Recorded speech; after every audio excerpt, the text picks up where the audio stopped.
Okay, so hello, my name is Rylee Sand, and I'm here doing an interview with my mom, Jill Sand, and my dad, Dave Sand. And we're doing this for our science fair project over tornadoes. So without further ado, they also have firsthand experience with the Hallam Tornado. So that's what they're going to be talking about today. So without further ado, our first question is just tell your story of what happened on the night of the tornado. So from anything like when you started noticing stuff to like after, like what you guys did after everything. So whoever wants to start us off. Okay. So that evening we had went for a bike ride as a family. So the four of us, Tanner, our son, would have been 4, right, at that time. Rylee was just a baby, so we had just gotten a little seat thing to put on the bike. So it was kind of our first outing with that. So we went around and rode the bikes around Hallam. Got home. Yep. Yeah, we kind of noticed a lot of really cool cloud formations that night. Went home, made supper. It came across the TV that there was a tornado warning kind of down more in the Diller kind of area. Dakin, thank you. Sorry. So that was kind of our first indication. We kind of watched the weather then after that to see the path. Yeah, then when it got kind of within, I don't know, 45 minutes, an hour maybe of Hallam on the little news thing, we loaded up kids stuff. We didn't have a basement that was in very good shape. We had a cellar, but it was probably not the best shape. So we went to my parents who lived a couple blocks away. They had a ranch style house with a full basement. So we went over there. They weren't home. We went in and kind of hung out there in the basement. That way, you know, if something had happened, we at least were kind of already secured. My folks called and said they were in Lincoln. They were at a softball game watching UNO play softball. So they were going to come home. Games had been canceled because of weather. So we told them, you know, news says it's a half an hour from Hallam. So if you're coming, you better hurry up and get here. And it's about a half-hour trip at least from Lincoln to Hallam. So they took off for Hallam. By the time they got to town, we had already lost power, right, by then. So Dave and I ran upstairs quick. We had to throw open the garage door so they could pull the van in because they didn't want to get it hailed on. So they pulled the van into the garage. We went back down to the basement. Grandpa asked about a radio. We said we couldn't find one in the house. He said, well, there's one up on, like, back then they used to have Walkmans, so they were just little headphones and he played a little radio thing with it. So he had that on his dresser, so he was going to go get it.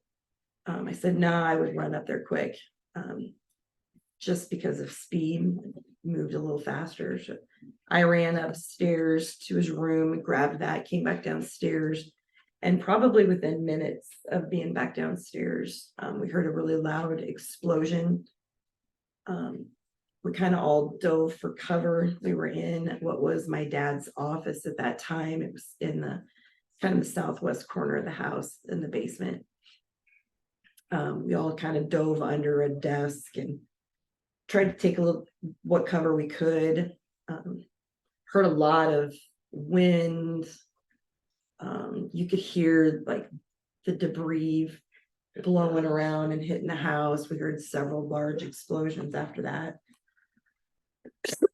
I think our first indication that there was real damage upstairs was we started noticing the lightning in the stairwell. We could see it. Yeah, like we could see it in the stairwell, and there was really no windows in that area that we should have been able to see it. We heard like rain coming through the vent system. So all like the heating vents from upstairs would have been open to the elements. So all that rain was going in the vents. We could hear it in the ductwork. So that was probably our first really good indication that there was something really not right upstairs. After the first major part of it went through, we got a pretty call. quiet. Yeah, we got a call then later on our pager. Somebody was trapped in a house. Dave and I were both on the fire department at the time, so we both took off. We left the kids with my folks, and we took off thinking, and we still, I don't think, realized the extent that Hallam had been hit. We thought, we're just going to go, it's a house, something happened, we're just going to go help this person out. We'll come back and life will go on. It's not a big deal. So we got upstairs, and that was when we realized there was no house upstairs. The only thing really left was kind of a long center wall that ran up the middle of the house.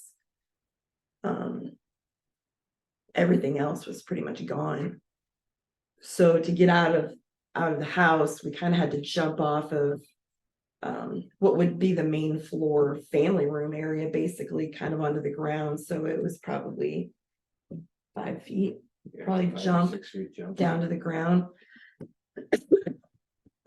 Still, it never processed that how bad things were, even after that. So we get to the vehicle, fully intending to go on this rescue call, and we get in and we start it up and we turn the lights on, and there's no street. All we see is down trees, trees, power yeah, lines, debris, just parts of houses. yeah, there you just nothing. And that was kind of when we went, oh no, like this is way worse than we thought. Mhm. So we shut the truck off and we go back to the house because there's no way we are getting to a rescue call. We go back to the house, and now we can't quite figure out how to get back in the house because we can't crawl back up on the foundation. We ended up kicking in what was left of a basement window. So my parents' basement was kind of a daylight basement, so had big windows. So we ended up kind of kicking out the rest of that and crawling back into the basement. Just for shelter. Yeah, kind of hung out there until the rest of the rain and lightning and everything blew over a little bit, and it calmed down just a little bit. Came back out then, my folks and Dave and I and both kids. One of their neighbors had a house that was still upright and still in actually really good shape. So we, again, kind of had to get off of the foundation, get the kids up down, went to the neighbor's house, and we took shelter there in their basement for, I don't know, I think a couple hours, maybe. Yeah, Maybe. 2 hours. By the time we were trying to get out of the basement, we could see, they lived kind of on the east edge of town. We could see nothing but emergency lights. So the road coming into Hallam was just full of fire trucks and ambulances. So to back up a little bit, when that first call came in, all of our friends who were on the fire department lived out in the country. We were pretty much the only ones that lived like within Hallam. Everybody else lived out of town. So while we're trying to figure out what to do, they're all coming. We had several friends that were at was it graduation party? I think kind of weddings up by Lincoln. So they're all trying frantically to figure out how to get into Hallam. We're trying to figure out how to get out. So when we came out of the basement, it just was like, oh my God, it looked like hundreds of fire trucks and ambulances out there. And so when we got to our neighbors, we were there for, I don't know, maybe that hour. I don't even know what it was. It felt like an hour. It might have only been 10 minutes. I really couldn't even tell you anymore. I think we had another call come out. They were trying to get into Hallam. And so we finally at that point, we said, we've got to figure out how to go help them. So we left the kids with my folks again, and Dave and I started walking towards kind of what would be the main highway going through Hallam, which was probably 4 blocks. We get a couple blocks in, and some friends of ours that were on the fire department, her folks lived in Hallam, and they were elderly. One had cancer. They don't move around very good. It was a house that didn't have a basement, so we thought we really need to check on them on our way by, because we're walking right past, just to make sure that they're okay. And we get to the door and we knock and we bang on the door. Nobody answers.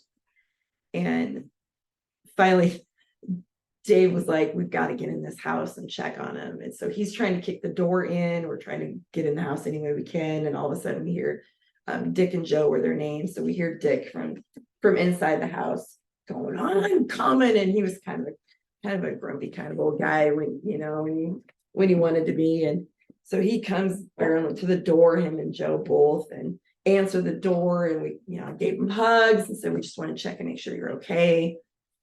So we can kind of let Pam and Craig know what's going on. And said, we're going to meet up at the fire department. We'll have somebody here kind of help get you out of here and everything.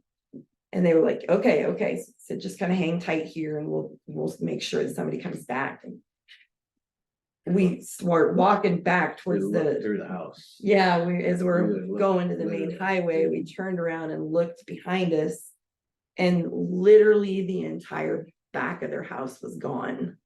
So, here was Dick all concerned about us kicking in his front door when the whole back of his house was just missing. So then we get to the main highway. By now, the Hallam Fire Department has at least made it kind of in a few blocks into town, but they can't, we can't get to the fire trucks. We can't get to a whole lot of stuff yet. So, And they called their county. yeah. So what we found out later on is that when that first call came in and the fire and rescue got into town,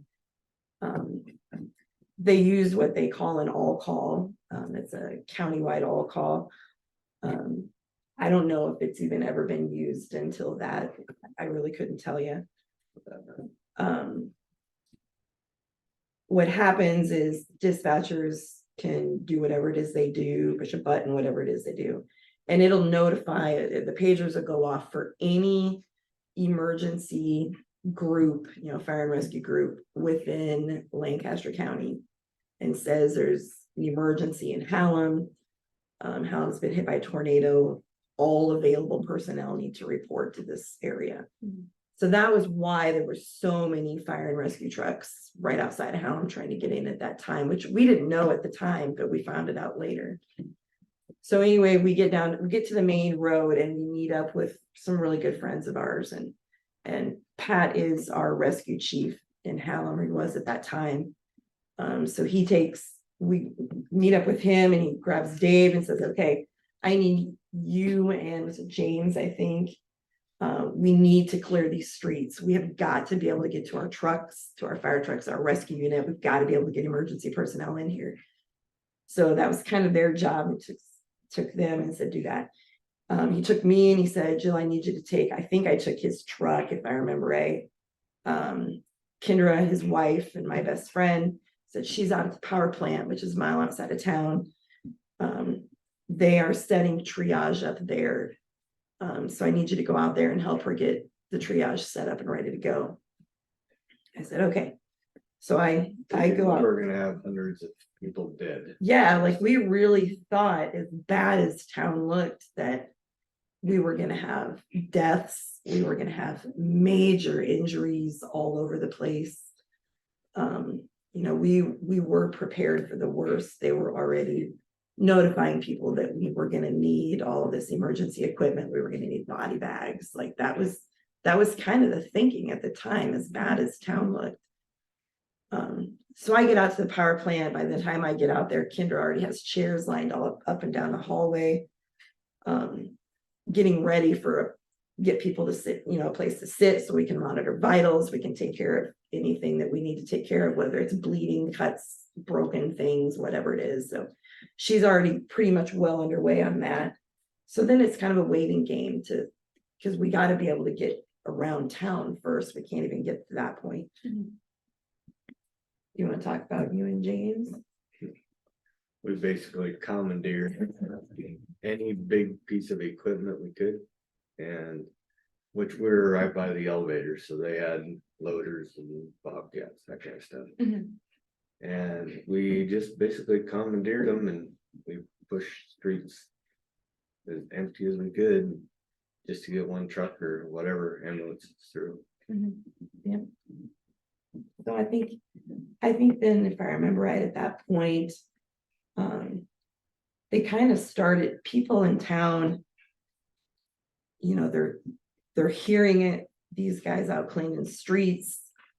They're starting to finally kind of come out of their shelters. They're coming out of houses. They're kind of wandering towards where all the emergency lights are. So I wasn't there because I was at the plant, but I'd have to think that, when you see 100 people just start wandering out of homes, it had to be a relief to see all those people, because we really thought, oh my God, like people we know are dead. So Something it's coming out of a movie though. Yeah. Or just at some everybody was point, in disbelief. Yeah. Crazy. they finally called Kendra and I and said, hey, change of plans. We are not going to be sending anybody we need out to the plant. We have enough ambulances here in town. We're just going to triage here. Anybody that needs to go to the hospital, we're going to load them up here and we're going to take off. So Kendra and I were like, okay, so we took off and came back into town. There were, there was a handful of people with some decent injuries.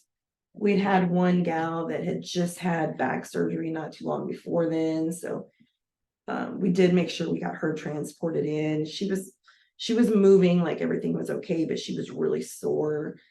But again, she just had surgery. It was back or neck or something. So we did get her transported. I don't even know if there was really much for serious injuries. There was not, There was honestly. one death. Yep.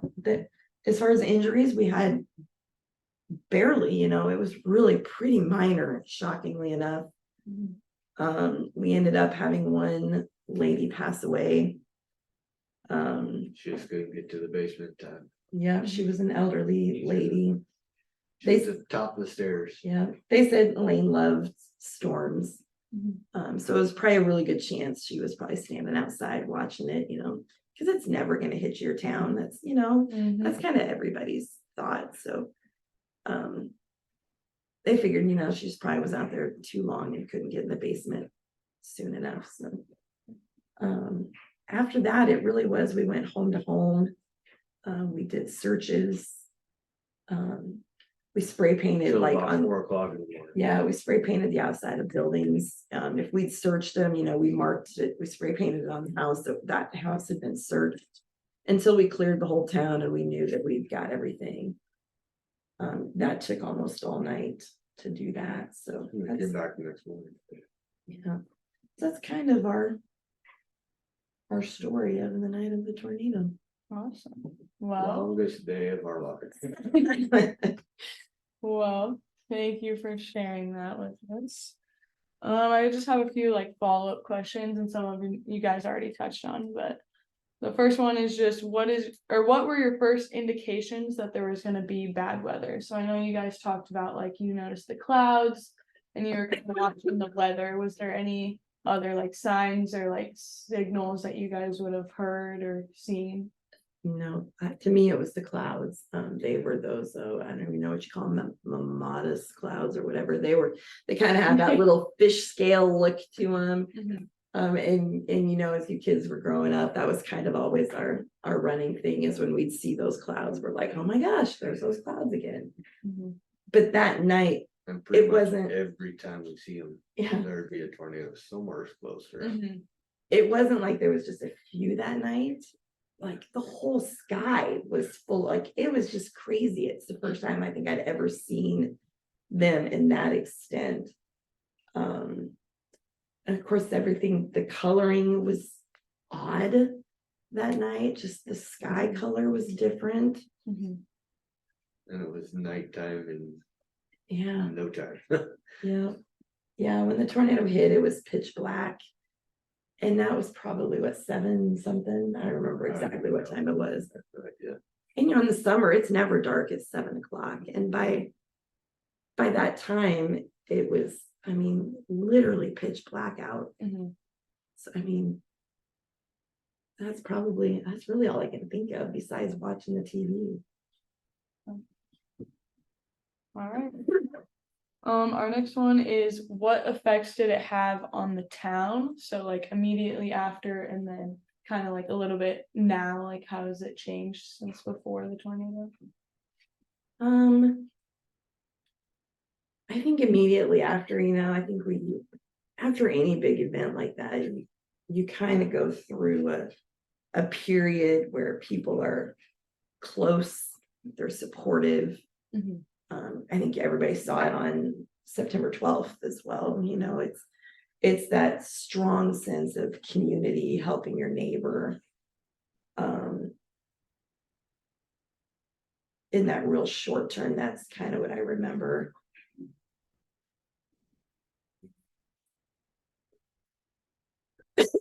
And then was it long? Did you ask long Like term? now, like how Now? has it changed a little bit? How the town's actually grown, Mhm. honestly, Mhm, but after it's been what, 20 some years, yeah. I think now almost 20 years. Yeah, 19. I think. it's definitely a cleaner town, because it's pretty new. Mhm. On the good side. On the bad side, I think it's lost that small town feel. Now it kind of, even while we were still there, it kind of got to be more of a place people slept, but they weren't involved. Mhm. They'd had jobs in Lincoln, Beatrice Creek, wherever it was, but they kind of came to Hallam. That's just kind of where they lived because they got them out of the city. But It's a good spot. yeah, Is. they didn't Mhm. really become a part of the community. Now we've been gone since 2010-ish. So I don't know if it's changed since then, but that was kind of at least my impression of it. I think when we left, it wasn't that small town feel that we had both grown up with. So Mhm. Perfect. Our next question is, were there any outside sources that came to help? So you talked about like the all call for anything. So that was all of the emergency personnel in Lancaster County. Was there anything besides that? Thank God for yes. National Guard was there. Yeah, so in the days following the National Guard, because the town was evacuated at night, they guarded the entrances, both on the highway and the railroad track entrances. They were there day and night, making sure that just not anybody was wandering into town. You had to have a reason to be there. You had to live there. You had to be a volunteer. You had to be something. The volunteers that came into town were amazing.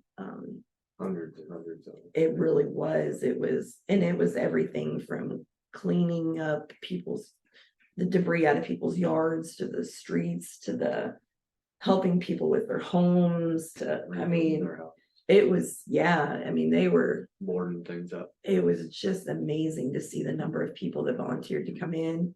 There were businesses that brought in food. Honestly, the one I can remember the most is Famous Dave's brought in food one day. And it wasn't like you needed to go try to find your wallet that might be in a field in Iowa somewhere. Like they brought in food and you just went downtown and you got food. This was all donated. Trying to think who else was there. I know it was almost every day there was somebody down there serving food.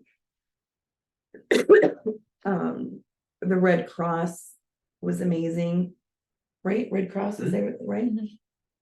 brought in water.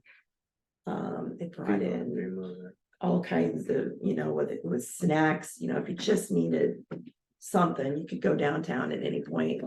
There was always somebody down there that would help you out. Somebody organized, and I couldn't tell you who. There was a bunch of things that were donated and brought into, I think it was the hall downtown. That was, if you were a family with little kids, there was clothes, there was toys, there was blankets, there was, whatever you needed, they had donated it. So we were staying in, in an apartment at the time. So had we needed something for the kids, we could have went down there and kind of went through what had been donated that day, taking it back for the kids. So yeah, there was just so much support from everywhere. Like, it was amazing. Even we lived in an apartment, and some of these people didn't have a lot. Yeah. The people, our neighbors, didn't have a lot, and they would come and give you money because Yeah. they wanted to help. It was great. Yeah.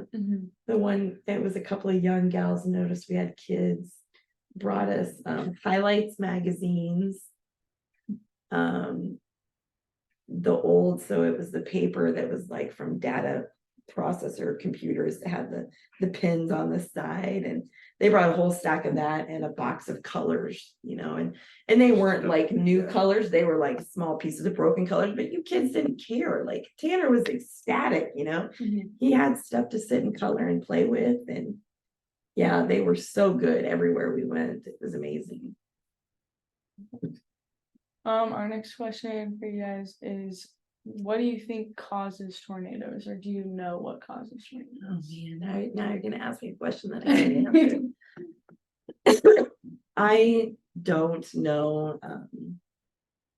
What little I know is something about when a warm front meets a cold front, and something about updrafts and downdrafts, and that is literally all I know. Pretty much it. Okay, I'm like that. I couldn't tell you any more than that, except it has, something to do with The wind and that, some air moving up, some air moving down. Like, yeah, but that's the extent of my knowledge. I was even a storm spotter, and I didn't tell you any more than that. it's all So you right. have to be crazy to do it, honestly. Yeah, storm spotting. Storm spotting. Gotcha. Yeah. All right. And our last question for you guys is, does the Hallam tornado still affect you guys today? And if so, how? Absolutely. You've been with me. We've been through some very close calls since then. We are very cautious, I think, when in the spring, when we know it's that season. The home we're in now has a storm shelter. When weather gets bad, I think we both definitely keep an eye on it.